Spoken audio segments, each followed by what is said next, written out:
Hey there, A's Day fans. Welcome to our Friday edition of our show.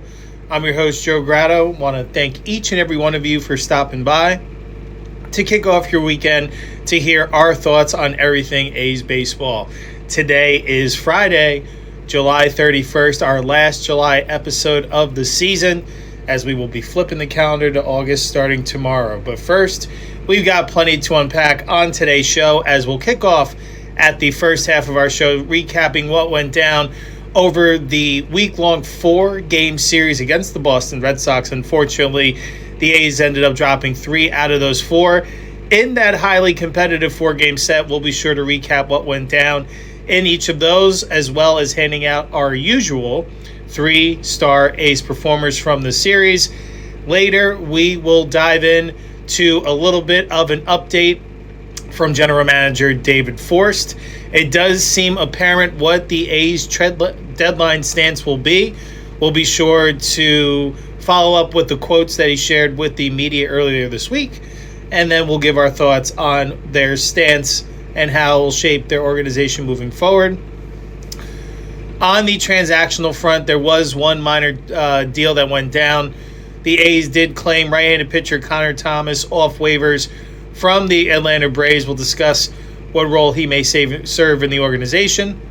Then before we get on out of here for the weekend and prepare for more A's baseball set to kick off later this evening, as the homestand rolls on, we will preview the A's next opponent as they are set for the first of 3 kicking off later tonight against the Detroit Tigers.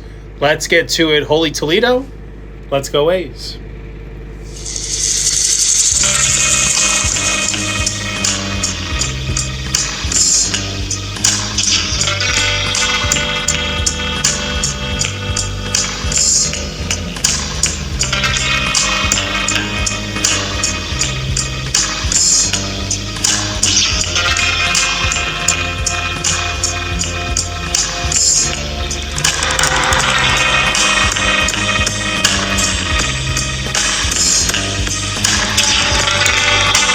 There, A's Day fans. Thank you once again for tuning in for our Friday show. Appreciate all of your support, as always. All right, without further ado, as first pitch is approaching at the time of recording, we want to make sure we get all caught up to speed. Back from the 2-city road trip, the A's opened up a 4-game series this past Monday night in West Sacramento, taking on the Boston Red Sox. Game 1 featured the pitching matchup of left-hander Peyton Tolley going for the Red Sox, going up against A's right-hander Jack Perkins. The A's would kick off the scoring in this one, getting a power jolt from one of the remaining healthy sluggers. Tyler Soderstrom deposited a Sody pop, a solo home run to left center, his 17th on the year. It's 1-0 A's after 1. In fact, it would remain that score until the 6th. Jack Perkins showcased a lot to like during his start, as perhaps there is a future rotation spot the way he mixed his repertoire and pitching with conviction. He put up 5 consecutive zeros to start this one, but finally ran into some trouble in the 6th, while Perkins and company from the bullpen that followed thereafter. After a leadoff double and proceeding to get 2 hitters out and then walk Contreras, that would bring an end to Perkins' day. On would come left-handed pitcher Jose Suarez to help strand the 2 inherited runners. Unfortunately, he was unsuccessful. After allowing a walk to Willie Abreu, it would set the stage for Ceddanne Rafaelas as he comes through for the Red Sox and smashes a grand slam to left center. He flips the game on its head as it's now a 4-1 Boston lead. With the inherited runners coming across the score, that would bring an end to Perkins' line for the night. Perkins, he went 5 2/3 innings in this one, allowed 1 hit, 2 runs, 3 walks, 4 strikeouts. In the bottom of the 6th, the A's got one back as Jonah Heim leaves the yard via a solo home run to center, his 10th on the year, as it's now a 4-2 Red Sox lead. From there, nothing but zeros. A's tried to rally in the 9th with 2 on and 1 out, but were unsuccessful as Aroldis Chapman went on to strike out Henry Bolte and Alika Williams swinging to end this one. Ball game over, Red Sox win 4-2 to grab game 1 of this 4-game set. So a lot to like from Jack Perkins in this one. I know there were some questions coming in with the inflated ERA. Were those questions mounting? Does he seem to serve more of a purpose in that swingman type role, kind of connecting a starter's outing, bridging it to the back end? And the numbers don't lie, where it does say his ERA is lower in those situations. But through these several turns in the rotation this year, it's been a bit of a mixed bag if we're going to be completely honest. But he was good in this one. I think he showed a lot more conviction. He was getting ahead of hitters earlier in the counts. And I think he just ran into a little trouble, perhaps a little bit of fatigue and a little bit of predictability with that pitch sequencing towards the end of his outing. So, of course, those are normal issues that young pitchers are going to run into. So it's nothing to get alarmed from. In fact, I thought there were a lot of encouraging signs that Perkins perhaps could be a future rotation piece. I still think he is a work in progress, but there was a lot to like. The way he was changing speeds, the way he was working up and down his repertoire. The first 2 times through the order, I thought he showed a lot of unpredictability. That seemed to change as he neared the end of his outing. Perhaps he was losing the feel on some of his pitches, maybe had to be a little bit more reliant on 1 or 2 of those. But nevertheless, there was a lot to like from Perkins, a lot to build off from for his next start on his 5th day and so forth moving forward. A little bit of a power surge today from Sodi and Heim, but outside of a collective as a whole, not so much offensively.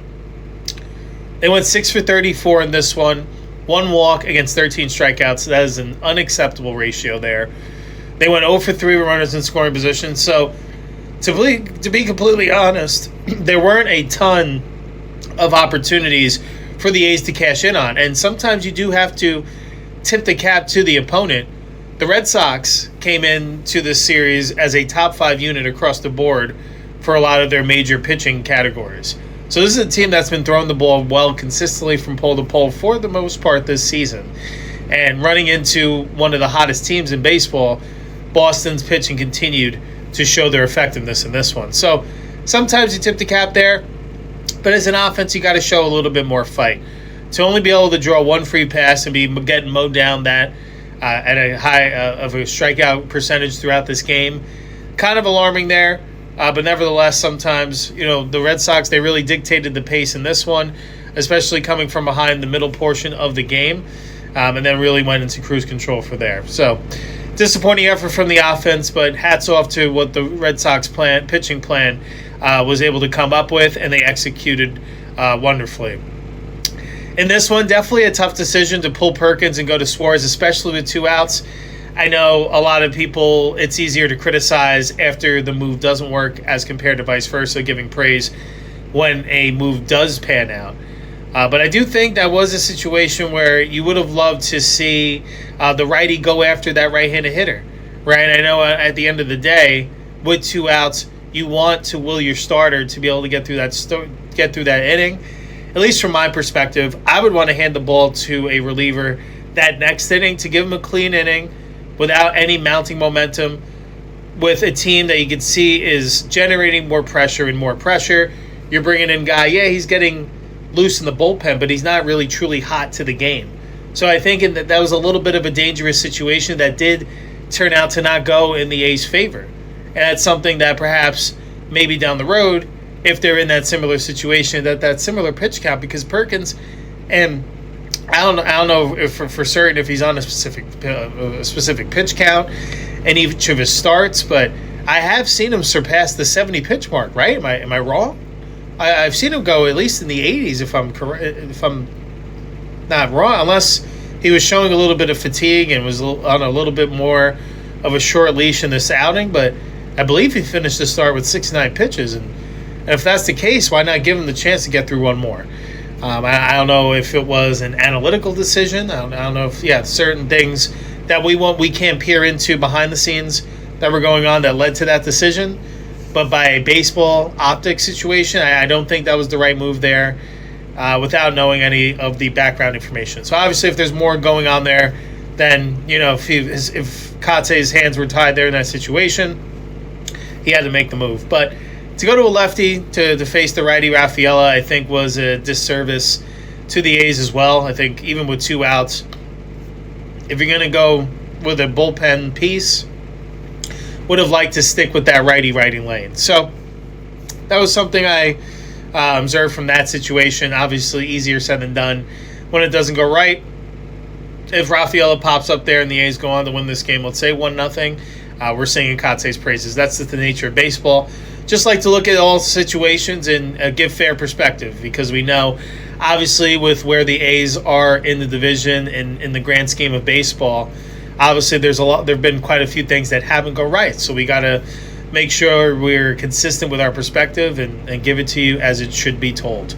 But nevertheless, this was a competitive performance against one of baseball's hottest teams. No easy tasks, even if you are playing in your own building. It hasn't really mattered.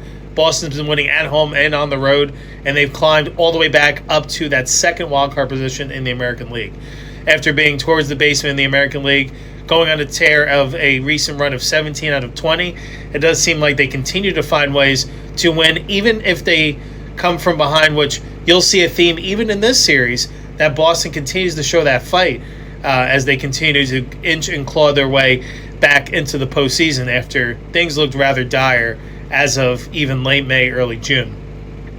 But nevertheless, good performance for the A's in terms of competitiveness. Came up a little bit short. Would love to see the offense get a little bit going, but definitely encouraging signs from this A's pitching staff, where they really did a good job of keeping one of the hottest offenses off the board, limiting them to 4 runs.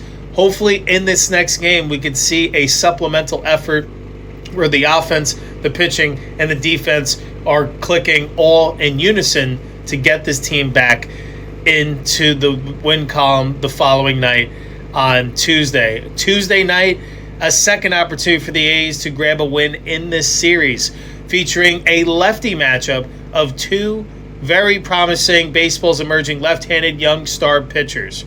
Jake Bennett going for the Red Sox, Gage Jump going for the A's. Once again, the A's would get the scoring started in this one. In the second, Henry Bolte would deliver an RBI single, bringing home Tommy White and giving the A's an early 1-0 lead. Pitching and defense were the story from there for the majority of this game, as we didn't have any more runs scored until the 7th. Gage Jump, well, he had a great bounce-back performance and kept his ledger clean, putting up a quality start and keeping the Red Sox off the board throughout his start. Jump, he went 6 innings, allowed 3 hits, no runs, 4 walks, 7 Ks. To the 7th we go. A's still leading 1-0, and Jake Bennett still in there twirling it for the Sox. After a Bolte walk and sac bunt from Malika Williams, that's right, you guessed it, catcher, how about Brian Serven serving up a 2-run home run to center field? An absolute no-doubter, his first home run of the year, and actually his first home run in the major leagues in 4 years. Back in 2022, you just gotta love baseball. With the 2-run home run, and increased the A's lead to 3-0 and knocked Bennett out of the game in the process. To the 8th we go. The Red Sox would get one back via an RBI single from Willie Abreu, as it's now a 3-1 A's lead. In the bottom half, the A's get some much-needed insurance off the bat of Lawrence Butler, as he would come through with an RBI double, bringing home Tommy White, as it's now a 4-1 A's lead. In the 9th, on is Hogan Harris, who was called upon to get the final out of the 8th. He's back out there to preserve this ball game. Well, it didn't come without at least a few nervous moments, as catcher Connor Wong would hammer a 2-run home run to left field, as all of a sudden, it's a 1-run game. It's a 4-3 A's lead. However, all would end well, as Harris would regroup to get Anthony Siegler to fly out to center to end this one. For the A's, it went jump to Medina to Harris, who hangs on for his 9th save of the season. Ball game over. A's win game 2 4-3, and even up the series 1-1 in this 4-game set. So Gage Jump, talk about answering the bell, kind of was going through a little bit of that learning curve as hitters were adjusting to his repertoire. Jump was a little bit slow in his adjustments. Well, he went back to the drawing board. He relied on his fastball, and his secondary pitchers were as sharp as I've ever seen since his initial call-up. Everything was working to each quadrant of the plate, and he had this Red Sox lineup off balance for the majority of his outing. Very impressive stuff set the tone behind an early lead, even though, again, the run support a bit minimal in this one, but they did just enough to edge out the Red Sox in this one and support the young left-hander. This was what was probably my favorite game of the series, at least from the pitching perspective. Was really looking forward to, with the anticipation between Bennett and Jump, two very young, exciting left-handers that I do feel like are going to have very successful careers and be twirling the pill for a long time in Major League Baseball. So excited that those two got to face off against one another, and perhaps those two will face off against one another down the road, perhaps in a few years or whatever the case. However teams line up in a postseason series, would love to see those two lefties going at it, because it was living on pitch to pitch. Each pitch mattered, each result mattered, with those two dueling out in a 1-0 game into the 7th inning. It was impressive stuff. You would have thought these were two guys that have been pitching in the major leagues for an extended period of time, not realizing that they're both in the midst of their rookie campaigns. So this is the foundation that they're setting. Looking forward to seeing what they have for several years as an encore. So impressive stuff from Jump. 6 scoreless innings. He really made the adjustments and just really went more on the attack mode. But I think he's starting to learn that hitters are working their way back into counts, because sometimes he can be a little bit too fine with 2 strikes. So he did a good job with his secondary pitches, disguising them as strikes with 2 strikes, and then having them dive out of the zone late. Had these Red Sox hitters chasing at a little bit higher rate than they're more accustomed to. So I think Jump is doing a good job of now making those adjustments to the adjustments that these hitters are making now that there's more tape on them. Because with 2 strikes, he was just catching too much of the plate, allowing these hitters to hang around in counts longer than they should, driving up his pitch count, now allowing him to work deeper into his start. Instead, this time, he was working ahead of hitters at a pretty consistent clip. And then with 2 strikes, it was okay if he bounced a curveball in the dirt. It was okay. It was a fastball that was a little bit too far out of the zone. It was changing hitter eye levels. It was creating just enough doubt to have this Red Sox lineup off balance for the majority of his outing. So impressive stuff for him, setting the tone for the A's to be able to get the W in this one. A little bit more of a collective life of the offense. Nothing that's going to jump off the board. I mean, 9 for 31 in this one, 2 walks, but much better contact-oriented approaching, only striking out 5 times in this one as a collective. And they went 2 for 9 runners in scoring position. So certainly they left some opportunities out there to perhaps not have it be so dicey towards the back end of this game. But nevertheless, a win's a win. You'll take it. Move on to the next day, and hopefully you can start stacking them and start streaking in the correct fashion. How about catcher Brian Serven, the unsung hero regarding power source and giving them the cushion they needed? 419 feet off the bat, a 2-run shot. It was his first home run in 4 years, or nearly 4 years to the date, not quite. It would have been if this was next month, but his last home run was back in the 2022 season. In fact, it was on August 21st against the San Francisco Giants off of right-handed pitcher Jakob Junius, of course. So really impressive stuff, really cool stuff, because sometimes baseball has those little stories within the game within the game that you don't really realize is going on. And those are the areas that we like to enjoy the game at, for certain. We like to kind of see the little nuggets that are buried beneath the earth. We don't really want to take everything just at surface value. We want to see all that constitutes the substance that is in front of us. So really cool. Brian Serven, he was a AAA guy this year. Actually saw him, I believe he homered actually in the game that we were at, where the Aviators, the AAA affiliate for the A's, were down in Salt Lake taking on the Bees. I'm pretty sure he homered in that game. That was a little premonition to what was to come in this game, of course. So we'd like to say that we kind of willed that. No, not really. But no, just really cool for him to see, him getting his opportunity. Obviously, not really expecting it until recent, just due to the fact that Shea Langoliers is going to be out for I believe, the remainder of the year with that torn meniscus. Going to get the surgery on it to make sure that he has that full, healthy 2027 and beyond. So Serven, he was called to fill in a role, and he hits the ground running in this one. Really comes through. In the situation at the time, it was a 1-0 ball game. Even with the 2-run home run, making it a 3-run game, doesn't put the game away for certain without a means, but it gives you a little bit of that breathing room. And look how this game ended up. It ended up being a 4-3 A's win. So, of course, every run mattered in this one. And this one was really that driving force to be able to have the A's go to their back-end guys and put this one away just to have just enough. And Lawrence Butler with that key run-producing hit in the 8th ended up being the go-ahead, the game-winning hit in this one. So really good to see Butler really start to turn it on a little bit. I know it's been a tough season for him, but at a time when it seems like A after A, especially from the lineup, keeps ending up on the injured list, it's really crucial now more than ever for the guys that are here that need to step up and pitch in a little bit more so that you can get this thing back on track and at least have something you can be proud of, finish with that winning second half and go into, wherever the cards might lie in this Open American League, or at least have it generate a little bit of momentum going into 2027, where you hope you have your horses in hole from pole to pole, or at least not having guys be headed to the injured list at this high level of frequency next year. Sometimes teams go through it as a collective. It seemed like this is the A's year. Can't happen like this every year. It's just not fathomable. And if it is, that's unfortunate, but just don't envision that happening year after year, especially with a team that is relatively on the younger side.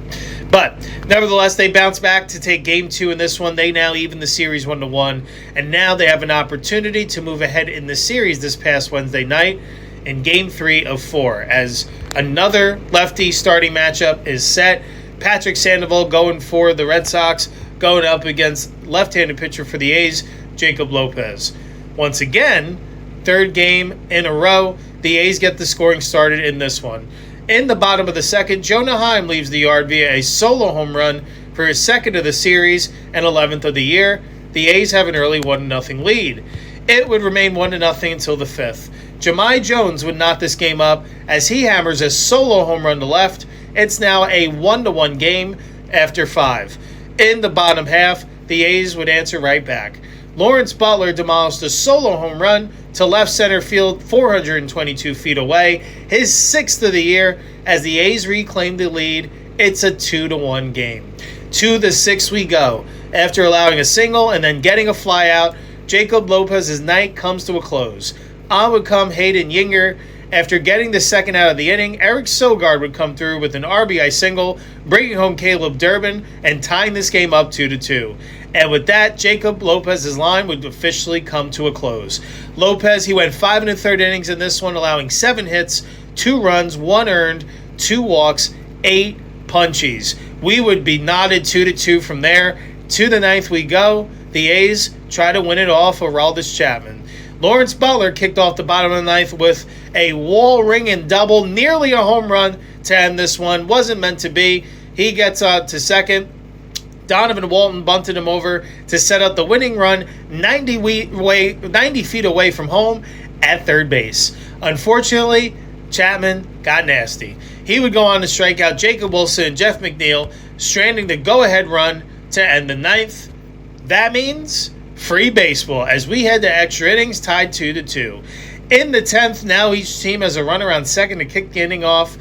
On is Jose Suarez, trying to keep this thing at bay to give the A's a chance to walk this one off. The Red Sox, they welcomed him immediately. Andrew Monasterio comes through for Boston, smashing the go-ahead 2-run home run to left center as the Red Sox now have a 4-2 lead. Would the A's be able to rally? Not quite. Red Sox reliever Greg Weissert would come on to strike out Tommy White before getting Jonah Heim to fly out to end this ball game. Ball game over. Red Sox win Game 3 4-2 in 10 innings and now move ahead 2-1 in this series. So, tough loss. Again, not enough offensive support to be able to support this pitching staff that I thought really pitched it rather well in the series, especially taking all the factors besides the normal day-to-day challenges of pitching in Sutter Health Park, but against the lineup that was coming in here, the way they've been swinging it over the last month or so, not a lot of pitchers have had success. But Jacob Lopez did. He's looking more and more like himself again. Again, 5 1/3 innings in this one, working his way into the 6th. 7 hits allowed, only 1 earned run, 2 runs, 1 run came on the error. 2 walks against 8 strikeouts. Now that's the walk to strikeout ratio I'm talking about. I don't want to see Jacob Lopez walking 6 guys and striking out 4. I'm not saying that he has the raw velocity to just blow it by guys, but from what we saw last year, he is this high strikeout guy. So the challenges that he was running into earlier this season just didn't make sense. And at first it seemed like it was perhaps injury related, which he did have a short little IL stint. But then from that, his mechanics seemed to get a little bit erratic. And then the confidence seemed to dwindle a little bit once the velocity numbers were a little bit down. His pitches weren't as crisp. He was falling behind hitters and getting killed when he was having to pitch to hitter-friendly counts. All recipes, all ingredients leading up to a recipe for disaster. So it just seemed like everything was snowpiling for Jacob Lopez earlier on in the season, where it came to a point in his final outing that it was necessary for him to take that trip to AAA. And I just want to applaud him for taking it with such grace and humility, because especially with the success that he had in the A's rotation last year, it could have been very easy for a guy like that to be a me-first guy, saying that based on the, while minimal, the track record that he built last year is going to help him get on the path to success of the big leagues. He'll just figure it out. No. He took the assignment excitedly, knowing that he was going to have an opportunity to get down there and get better and figure out what's going on and get back on track. Because this game is always about being a game of adjustments. It's not always going to be smooth sailing from start to finish. There's going to be peaks. There's going to be dips into the valley. But you got to find a way to have that consistent mentality while also being open and willing to be able to make those adjustments along the way to get as close or surface to those peaks as consistently as you can. This game is set up for failure. It's very understanding, but the guys that are successful in the short and long term are the ones that are accepting of assistance when needed. They're realistic that they know when things are going great, but they also know when things are going not so great. Having that self-awareness is what are those guys that you see put together those 8, 10, 12, 15-year careers. So while Jacob Lopez is really early on in his major league career, on the mentality side of things, that's a huge check mark of approval for sure. So good to see that he took that assignment willingly, went down to AAA Vegas, found himself a little bit, tweaked some things, and listen to this, the following lines since his return from AAA. He's pitched in 5 games, 3 of those starts, because at first he appeared out of the bullpen, working his way back, building up his pitch count. And after some more injuries hit the rotation, especially after JT again, Lopez found himself back into the rotation. Well, so 5 games, 3 of those starts, a 1-1 win-loss record with a 3.26 ERA. 19 and third innings pitched, 15 hits allowed, 8 runs, only 7 earned, 1 home run allowed. That was another problem that was plaguing him this year, was the increase in home run percentage. 9 walks against 23 strikeouts. Now that's the ratio for success. That's a line that I can live with Jacob Lopez being in the middle to the back end of a rotation. If he can provide this type of production, that's what I'm talking about. This is what we saw, and I think he was still a little bit better last year, at least consistently. But if this is the guy that Lopez is returning to, that's an encouraging thing to take from this game. This whole series was a theme of frustration with how close, yet so far, this team is to getting this thing back on track, winning ball games on a consistent clip. But this was a very encouraging sign. And it's been this way now the last few outings for Jacob Lopez. Let's see if he can keep this up the next time around. With that increased swing and miss in the start, 19 swinging strikes. That's what you want to see. Very encouraging stuff. The A's in this one, they lean on power for run production once again. Jonah Heim and Lawrence Butler leave in the yard. They did have that missed opportunity to walk it off in the 9th. Hats off to Chapman and Weiser. They got real nasty to close out the win for the Sox.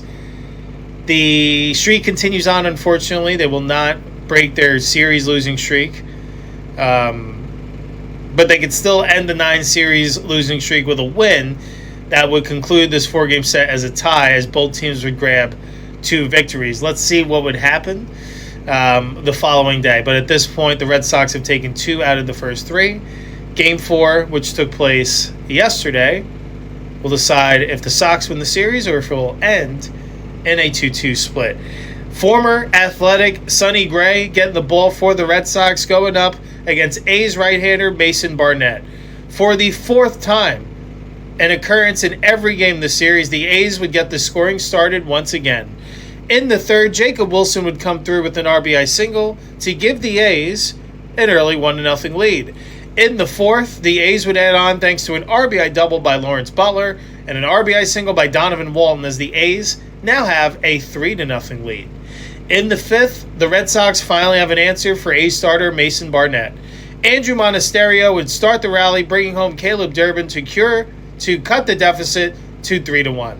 3 batters later, Ceddanne Rafaela would come through with a 2-run double to left, and now we have a new ball game in West Sacramento as things are all tied up 3-3. Barnett would get the final out of the 5th, and that would ultimately bring an end to his night. Barnett, he went 5 innings in this one, allowed 4 hits, 3 runs, 1 walk, 6 Ks. On to the 6th we go. The A's would move back ahead thanks to a sacrifice fly from Carlos Cortez. As they regain the lead, it's 4-3. To the 8th we go. On is Luis Medina, and the Red Sox, well, they wouldn't welcome him kindly to this one. How about Wilyer Abreu and Wilson Contreras teaming up for back-to-back, no doubt, solo home runs to dead center field? And just like that, the game has completely changed its course, and the Red Sox claim a 5-4 lead. To the 9th we go. On once again is Red Sox closer Aroldis Chapman. With 1 out, Malika Williams ripped a double to left center field that was inches from leaving the park. It is high, it is far, it's not quite off the top of the wall. Trying to tie this one with 1 out. Instead has to settle with being the tying run at second base. Was a rally meant to be? Unfortunately, not so much. Chapman would settle in to strike out Colby Thomas looking, and Nick Kurtz swinging to end this one. Ball game over. Red Sox are loving that dirty water as they come back to win this one 5-4, and in the process secure the series victory, winning 3 out of 4 over the A's. So, I thought Barnett was solid in this one again. I thought the A's as a pitching staff stepped up to the challenge and gave this team an opportunity to win all 4 of these ball games. So hats off to them. While it wasn't perfect all throughout, again, this is a 5-4 ball game. This isn't anything where, asking for the lineup to have to overcome a 10 or 11 run spot for the opposition. We're talking about a 5-4 game. There were a couple 4-2 games in this series. Not asking the world for this offense. But really good job from Mason Barnett. Ran into some trouble in the 5th. Perhaps he was running into a little bit of fatigue there. But he was answering the bell. He put up 4 zeros in a row to start his outing. Getting a lot of encouraging signs there, mixing it well. And I think maybe ran out a little gas towards the end of that 5th where the Red Sox capitalized. But again, a performance, 5 innings, 3 runs, should give any team an opportunity to get back into that game. And not just that, have an opportunity to win the game. The offense, 9 for 34 in this one, 2 walks, 8 strikeouts, 4 for 14 runners in scoring position.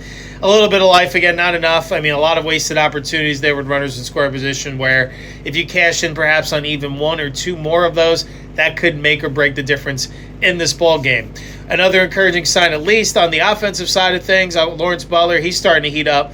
He had 3 doubles and a homer in the series, so perhaps he is finally turning the corner in the midst of a very tough year for him.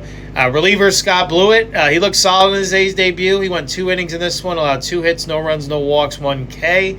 Luis Medina, unfortunately, gets snake bitten by the long ball once again. On 3 pitches, this game went from an A's lead to a Red Sox lead just like that.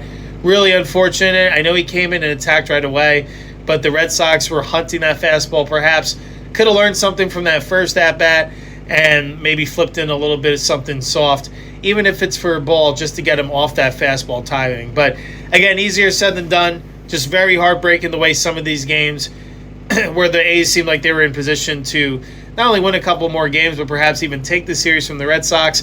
But again, that is the difference between good to average teams to great teams. The great teams are the ones that are in postseason positioning, have fought and climbed their way there by learning how to win baseball games consistently. And they're not all going to look the same. Each night or day is going to present a different challenge. But when the answer comes that, hey, on these given nights, we're going to have to fight until that 27th out, perhaps come from behind and win this ball game. You can't just lay over and die. Obviously, the objective is to grab that lead and hold on to it all the way through that ninth inning and recording that final out. But that's not going to happen every night. You don't see anyone go undefeated. No one even comes close to that. So there's going to be nights where you're going to have to get creative and find different ways to win. And right now, the A's continue to be marred in this really tough losing pattern that they've been in for several weeks now. And it just feels like they're finding different ways to lose ball games. And, in this series, I mean, it was a -4 run differential over a 4-game series. That's how tight this series was. The Red Sox scored 16 runs, the A's scored 12. The A's were right there with this Red Sox team every night. Got to find a way to win. Got to find a way to be competitive and do something different. That's what the Red Sox did. Shout out to them. It was a different guy each night, but it took someone to step up and said, enough. I'm putting this moment on me, and I'm delivering for the team. Those Red Sox did not shy away from those late inning opportunities where they had to come from behind. They had to deliver with 2 outs. They had to deliver with runners in scoring position. They didn't back away from that challenge. They didn't try to do too much in that situation. They just delivered. Because they're ball players. They're gamers. Ball players find ways to win games, even when the odds are stacked against you, even when the going gets pretty tough at certain times. When it just doesn't seem like it's your night as a team, or it doesn't seem like it's your night as you personally, whatever the case may be. Like, if you look at the early portions of most of these games, the A's had the first lead in all 4 of these games. The Red Sox had to come from behind in all 4 to some capacity. So if you're the A's, you got to look in the mirror and how do you want this second half to go? Because I don't even think we have to even mention postseason anymore aspirations for this year. I think that's a foregone conclusion. Even in a wide-open American League, there's just so many teams that are still in the fight. And the A's now have climbed themselves in such a hole. I think now we got to just segment this season down into, the goal's got to be to have a winning second half. So you can have something to build off of for 2027. I know we kind of had this similar conversation last year, but I think we had this conversation in June as compared to us having it end of July, flipping the calendar to August. Is that progress? No, because honestly, I think the record path trajectory is a little bit similar. I think the difference is the American League's much more wide open this year as compared to what it was last year. And I think the timing of when the A's went into this losing streak was earlier last year than it was this year. So if anything, right now these 2 seasons seem to be aligning. The only difference, last year I think you could chalk it up to more inexperience, whereas compared to this year, I haven't seen the numbers officially, but the A's must have towards the top of the league of posted players on the injured list this year. And not just posted injured players, it's key contributors on the offensive side of the baseball. It's also losing their ace in Luis Severino. There's just hasn't been an opportunity to have that cohesion with the lineup, with a group of 9 to 11 or 10 to 11 hitters, 12 hitters, whatever the case may be. It's been so many interchangeable parts that it's hard to get in a groove in that fashion. Now, if you're loaded with talent, depth, and experience, perhaps you can overcome it. It's kind of what the Yankees are doing with their pitching. They're staying there at bay with their offense. But the A's, they're on the much younger side. So it's tough to do that at this stage. Frustrating times, unfortunately, can't overcome the injury pileup. They've now dug a hole 2 seats to climb out of, I feel like, at this point. They dropped to 45 and 64. And it'll be very interesting to see what goes on over this trade deadline final weekend. With the trade deadline approaching this Monday, we're going to have a little bit more on that in just a few moments. But first, we're going to hand out our A's 3-star performers for their performances in this 4-game series. Our 3rd star, we're going to give it to catcher Jonah Heim. He went 6 for 14 in the 4-game set, 2 home runs, 2 RBIs, 3 runs scored, and a walk. Our 2nd star, we're going to give it to the winning pitcher in this series for the A's. Got the W. Gage Jump went 6 innings, allowed 3 hits, no runs, 4 walks, 7 strikeouts. And our 1st star performer is going to go to outfielder Lawrence Butler. He went 5 for 11 in the series. He had a home run, 3 RBIs, 3 doubles, 3 runs scored, and a walk. Hopefully, as Butler over the last couple of weeks or so has continued to show that he's coming out of this season-long slumber he's been in, hopefully seeing a lot of these extra base hits start to group themselves together. Hopefully with that, Butler is going to gain more of that confidence to have a strong second half, and we get to start to see the player that we expected for quite some time now. So those are our 3-star performers for their efforts during the Red Sox series. So once again, a tough week for the A's. They were right there in the fight in each 4 of these games. They dropped 3 out of 4 to the Sox. Their homestand continues later tonight through the weekend, taking on the Detroit Tigers, and we'll get to that series preview in a little bit.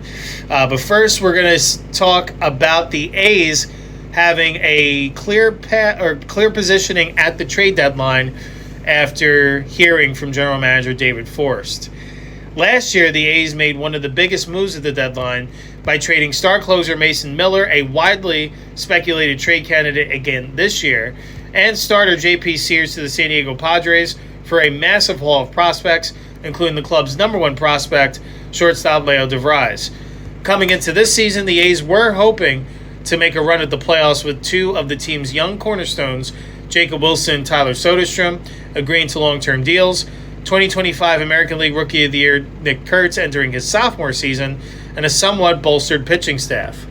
A's General Manager David Forst last formally addressed the trade deadline in a news conference about 2 weeks ago when he called the next few weeks critical for deciding the team's trade deadline strategy, with hopes still held out that the A's could make a run at the playoffs. But that appears out of reach now, as the A's at 45-64 sit 10.5 games out of a playoff spot and on pace to lose more than 90 games. So the A's are back in the cellar position about a year later, but without an obvious candidate on the block as Miller was last year. That creates an interesting position for Forst, who in a Wednesday appearance earlier this week on A's Cast said that he didn't feel compelled to make a trade simply because of the looming deadline. Forst said on A's Cast, "We have built this team for the long haul. I'm not looking to break this team up just because we're not in the playoff race right now." Previously rumored veteran trade candidates starter Aaron Savali and reliever Scott Barlow, who both signed with the A's in the offseason, were earlier released and have new teams. Other veterans like lefty starter Jeffrey Springs, infielder Jeff McNeil, and reliever Mark Leiter Jr. are unlikely to get dealt for various reasons. Springs leads the AL in losses with 10 and home runs surrendered with 27, and has given up the 3rd most earned runs in 72. McNeil holds a .642 OPS, well below a league average hitter this season, and Leiter is out for the season after undergoing hip surgery on Tuesday. All-star catcher Shea Langoliers was also rumored as a potential trade candidate, but is now likely to miss the season after a successful knee surgery on Tuesday on his torn right meniscus. The injury makes it less likely that the A's would deal switch-hitting backup catcher Jonah Heim, who is on a 1-year deal, since the club doesn't have a clear option to replace him in the everyday role. The rest of the A's young core is unlikely to be dealt, either having years of team control remaining like Kurtz and JT Ginn, already being under 2 long-term deals like Jacob Wilson, Tyler Soderstrom, and Lawrence Butler, of having struggled or missed significant time this season, such as Denzel Clark, Max Muncy, and Jack Perkins. That more or less leaves only outfielder Carlos Cortez as a likely trade candidate. After a solid start that got a mention on early All-Star Game fan voting results, Cortez has cooled off in his last 40 games, hitting below 200 with an OPS under 600. Overall, he holds a .769 OPS and 223 at-bats of his sophomore season. The A's already have a plethora of young outfielders, especially with Zach Geloff, playing the corners more frequently, so dealing Cortez wouldn't have a major impact on the team while offering a solid platoon or depth bet to a contending team. Earlier, it was noted on MLB.com's list of likely players to get dealt at the deadline. Cortez landed on that list of the top 20 alongside Leiter and Heim, whose statuses have shifted since that initial release. ESPN's top 100 trade candidates compiled a list including 3 Athletics, Langoliers, Leiter, and reliever Elvis Alvarado. Alvarado has showcased strong stuff in 30 appearances this season, but has been unable to limit walks and home runs as he holds a 5.06 ERA. Who, if the A's were going to be active at all at the trade deadline, who would they want in return? If the A's do make any moves, they would likely target pitching depth. None of the team's consistent starters, aside from Ginn, who is currently on the 15-day injured list with a blister, have a sub-4 ERA, and many bullpen members have struggled.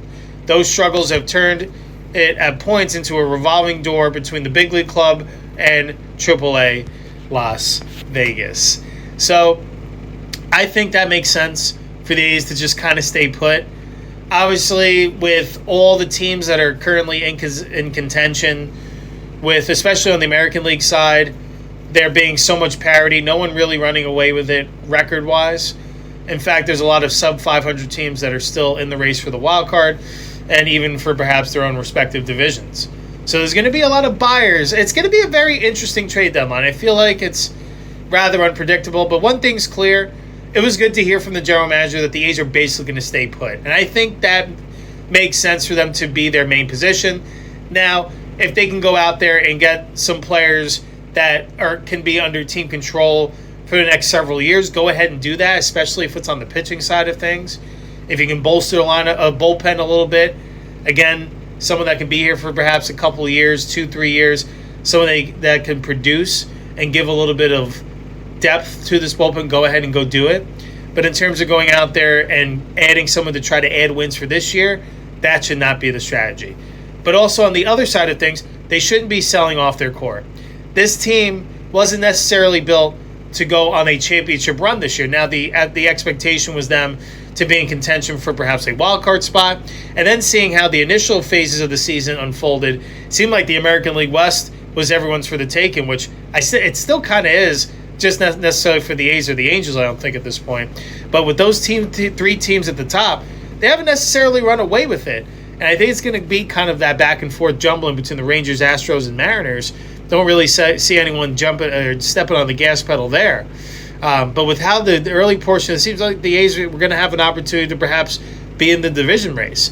Now, due to the plethora of injuries that have piled up and some ineffectiveness and a little bit of regression, a little bit of the perfect storm to have this team perhaps take a couple of steps back, but not really get to the path that they're looking to go. Kind of leaves us in this weird position where typically, record-wise, you would just assume seller. But you see this A's team has a lot of their core pillars in place, and when they're whole, I do think they're going to get back into that contention type feel. I feel like a lot of things that could go wrong this year have gone wrong, and it's happened all across the board, and it's happened one after the other. Not really allowing much of a time for recovery, and this team continues to try to weather the storm, trying to find a way to find some collective cohesion, hoping that this group that is here now, they can at least try to gel together and start getting some more consistent wins in the win column over the second half of this season. But it was really good to hear, not really seeing them sell the farm off. Not too surprising there, but you just never know. The volatility that I feel is going to exist at this trade deadline, I feel like is going to leave us to see some moves that you weren't necessarily expecting, perhaps, with some players going to some teams, some surprise teams. So definitely something, if you are just a fan of baseball in general, track it as you're watching all the games. I'm sure you're going to see some guys end up some places that you just didn't expect. But we're going to see by Monday's trade deadline, 3 o'clock Eastern time, 12 o'clock Pacific, we're going to see what teams truly feel that they're in the fight, others that may be going for it with what they got, and others that may be punting and turning their attention to 2027. A lot will be dictated over the next 3 days or so.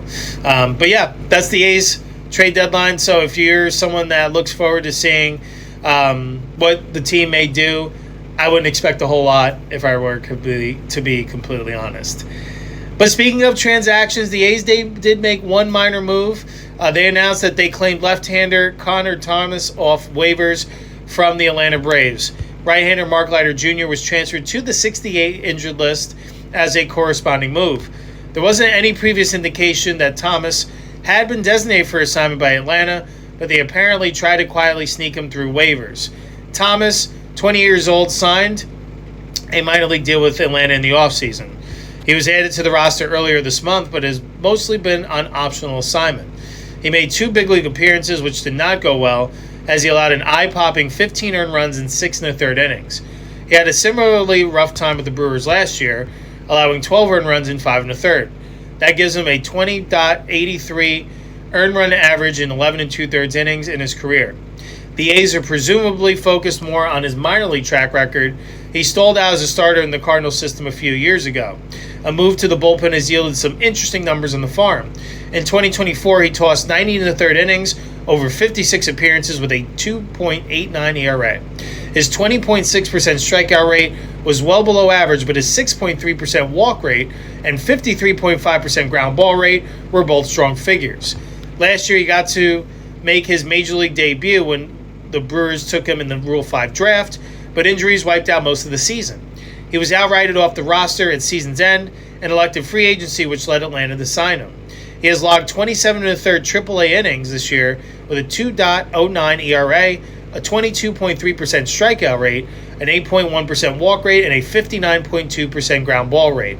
The A's effectively had a roster spot to work with due to Leiter's injury situation, as he underwent that season-ending hip surgery. Thomas still has a full slate of options and could be kept in the minors if the A's don't have a spot in the big leagues for him. So, welcome to the A's organization, Connor Thomas. Let's see how it all goes and what role you may serve at AAA or with the big league club. Let's get to the A's next opponent before we get on out of here. But before we do, this episode is brought to you by the Holiday Inn Sacramento Downtown Arena. Stay in the heart of downtown at Holiday Inn Sacramento Downtown Arena, ideally located near Old Sacramento Waterfront, Golden One Center, and Downtown Commons Doco. Our full-service Sacramento hotel is just 15 minutes from Sacramento International Airport and within walking distance of the California State Capitol and Safe Credit Union Convention Center. Host meetings, conferences, and social events in our flexible boardrooms and ballrooms supported by experienced on-site sales and events teams. Enjoy modern amenities including a rooftop outdoor pool, on-site fitness center, and Cypress Grill restaurant serving breakfast, dinner, and cocktails. Guest rooms and suites feature comfortable workspaces, contemporary amenities, and city views, making them ideal for both short stays and extended visits. Whether you're attending an event, planning a meeting, or exploring Sacramento dining, entertainment, cultural attractions, or an A's game, our downtown location keeps you close to it all. Downtown access, full-service comfort, easy booking. Stay at our downtown Sacramento hotel. All right, to the back half of our show we go. Next up, the homestand rolls on into the weekend. The A's now welcome in the Detroit Tigers for a 3-game series. The Tigers come into tonight's action with a 51-58 record, 4th in the American League Central, currently sitting 6 games back in the division and 4.5 games back of the final wildcard spot. In their last series, they dropped 2 out of 3 to the Baltimore Orioles. With the Orioles taking Game 1 8-5, the Tigers came back and won Game 2 14-0 before the Orioles took the third final game of the series 10-9, a game in which the Tigers once led 7-0, and what also was perhaps Tariq Skubal's final start as a Tiger.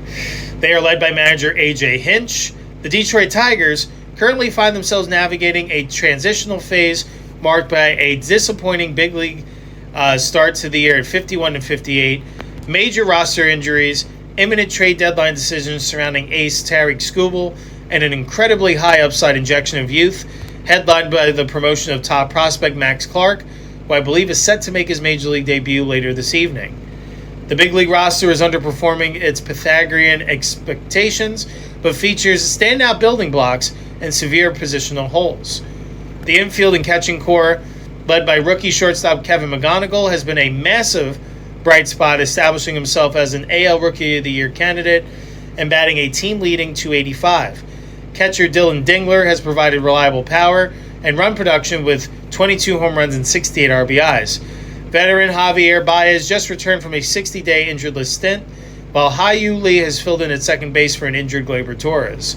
Spencer Torkelson continues to struggle for efficiency, batting .210. In the outfield, center field has been a massive liability for Detroit. With Parker Meadows sidelined long-term with an arm fracture, the committee of Matt Vierling and James Outman yielded a subpar 77 WRC+. Vierling's groin injury on July 29th forced management's hand to accelerate their future plans, opening the door for Max Clark an opportunity to seize his opportunity. There is currently some pitching uncertainty. Cy Young caliber ace Tariq Skubal, the back-to-back Cy Young Award winner, likely pitched his final game for Detroit back on July 29th before the trade deadline. The bullpen features veteran closer Kenley Jansen. Despite graduations, Detroit boasts a consensus top-tier farm system defined by elite pure tools and advanced hitting approaches. Max Clark, who we mentioned is the MLB Pipeline number 13 prospect out of the top 100, was promoted yesterday and is expected to make his debut later tonight. He's an elite athlete with a 70-grade run tool and mid-90s arm strength from the grass.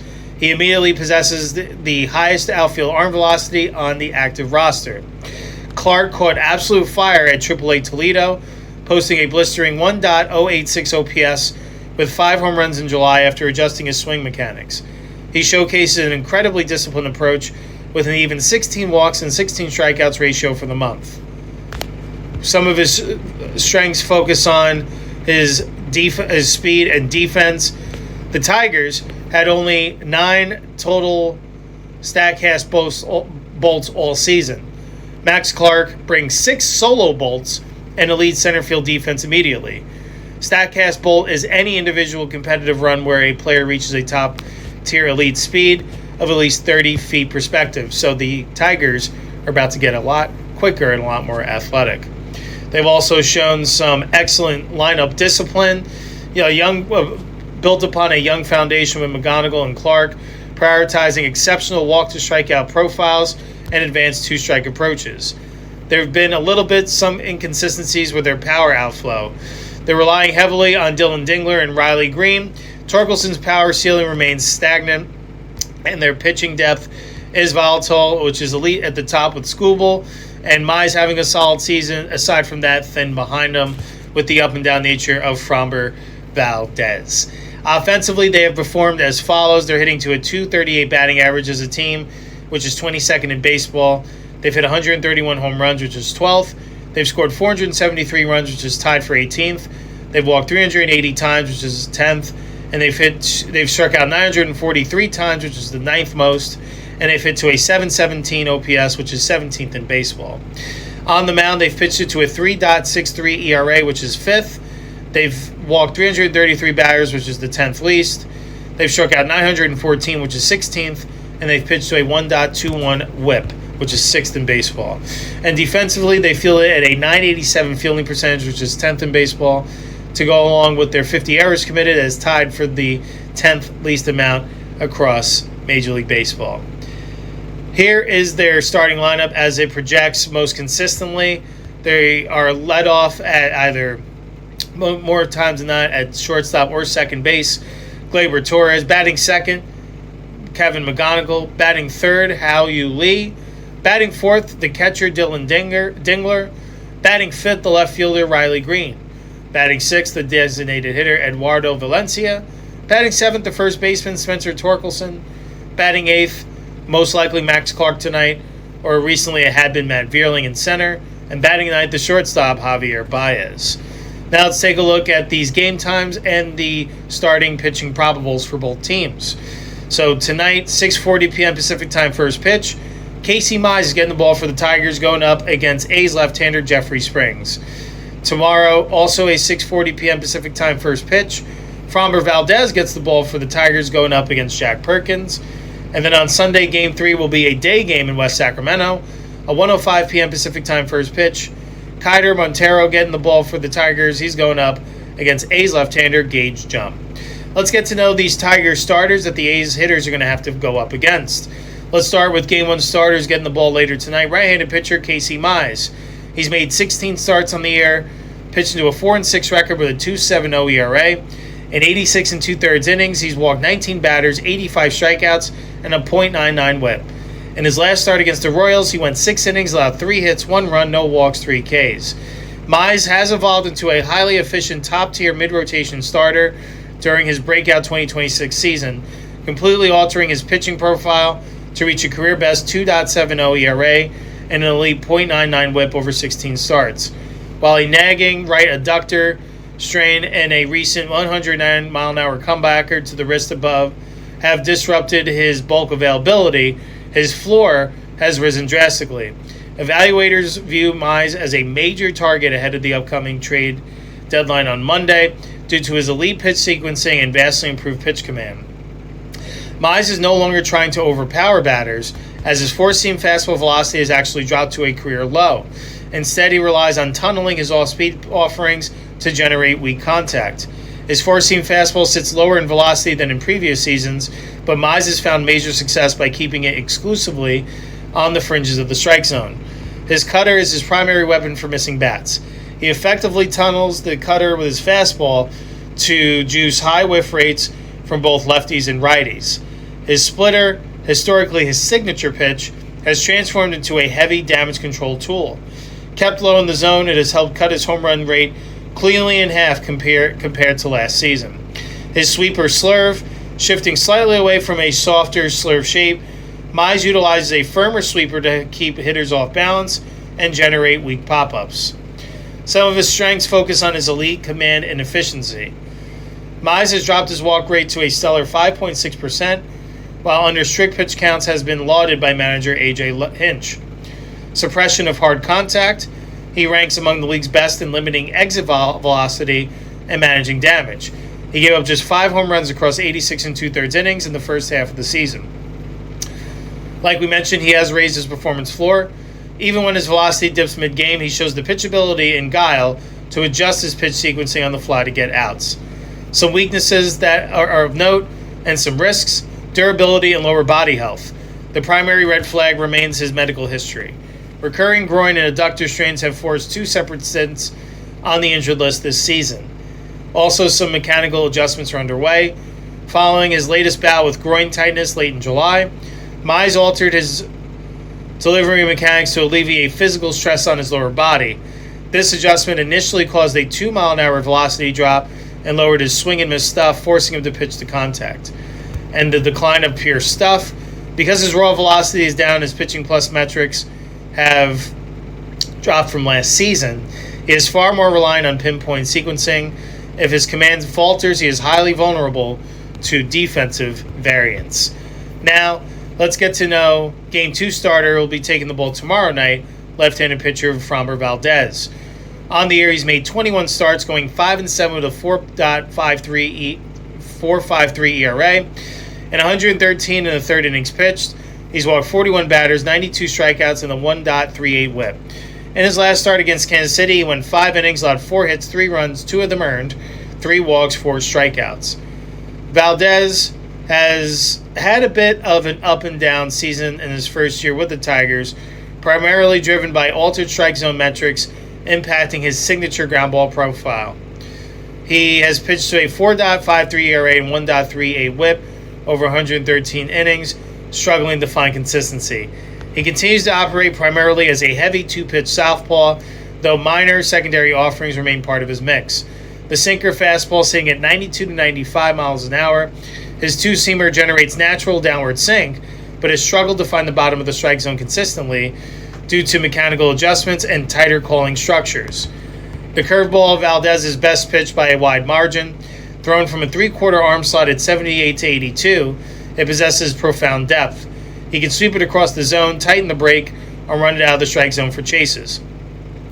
His changeup remains a below-average tertiary pitch that lacks optimal command and control. Right-handed hitters frequently make him nibble around the edges because he lacks complete trust in this offering. The introduction of the standardized automated ball strike system has significantly hindered Valdez's traditional approach. The ABS zone raised the bottom boundary slightly off the ground, causing roughly 2% of his historically low sinker strikes to be called balls. As a result, batters are laying off low pitches, forcing Valdez to elevate into more hittable zones and contributing to a noticeable drop in his ground ball rate to 52.7%. While Valdez remains physically healthy and highly durable, his July performance has been incredibly erratic. He put together a dominant 7-inning, 9-strikeout performance against the A's back on July 9th. However, he suffered a catastrophic outing on July 21st against the Cubs, giving up 6 runs and failing to escape the first inning. He bounced back with a steady 5-inning, 2-earned run, no decision against the Royals his last time out.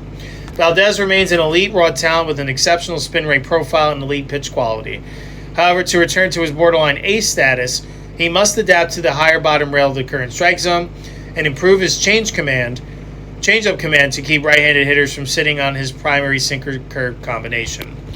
And as for right-handed pitcher Keider Montero, who is the Game 3 starter, he's pitched in 23 games this year, 17 of those being starts. He comes in with a 7-6 record with a 3.34 ERA, 110 and a third innings pitched, 23 walks, 79 Ks, and a 1.02 WHIP. In his last start against the Orioles, he went 4 1/3 innings, allowed 9 hits, 6 runs, 4 of them earned, 1 walk, 1 K. He has emerged in a breakout season in 2026, transitioning from a vulnerable arm plagued by hard contact into a highly efficient Swiss Army knife starter and high leverage reliever, a swingman of sorts. He works with a four-seam fastball sitting consistently at 94 to 96 and topping out at 97 to 98. Montero's fastball features better velocity and a flatter entry angle than in previous seasons. He relies on refined zone logic to elevate the four-seamer or run the sinker in on hitters' hands rather than just blowing it past them. The elite changeup has become his definitive out pitch and the biggest driver of his 2026 breakout. Previously a liability, a .324 opponent batting average back in 2024, his mid-80s changeup is rendering a microscopic .127 batting average against hitters, as elite depth tunnels beautifully off his fastball and keeps lefties off balance. He also works with a slider and curveball. His mid-80s slider acts as a tighter weapon. He can land for strikes or buried down and away for a chase pitch. He completes his 5-pitch profile with a high 70s knuckle curve to drastically alter batter timing. Built on a solid compact delivery with a strong lower half, Montero plays with maximum effort but stays within his mechanics, maximizing his efficiency. Some of his strengths focus on suppressing hard contact. Historically susceptible to giving up hard hit damage, averaging 1.6 plus home run per 9 early in his career, Montero has halved his home run rate by aggressively hunting the lower quadrants and executing on the edges. His elite command, with his walk rate sitting at a career low 5.2%, is showcasing outstanding control of all 5 pitches. Also, another strength is his role versatility. Due to a rash of starting pitching injuries in Detroit, Montero has fluidly swung between traditional starting, multi-inning bullpen relief, and even picking up his first career save earlier this month. Some caution and areas for improvement: his low strikeout metrics.